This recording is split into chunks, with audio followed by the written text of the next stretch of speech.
A. Who lives next door? A family of 3 live next door. B. Who do you play with? I play with my little brother.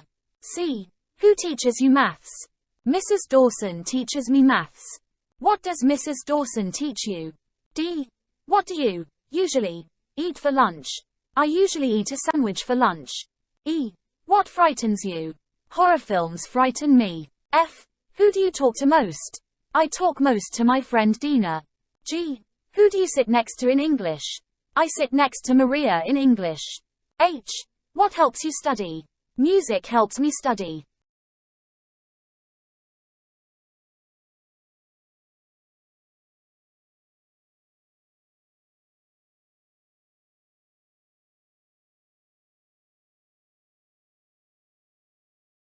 A. Have you been ill long?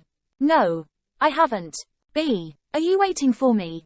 Yes, I am. C. Did you go to the cinema? Yes, I did. D. Will you be here tomorrow? Yes, I will. E. Did you have to pay a lot? No, I didn't. F. Can you help me with this problem? No, I can't. G. Do you know where the theater is? Yes, I do. H. Is George going to be there? No, he isn't.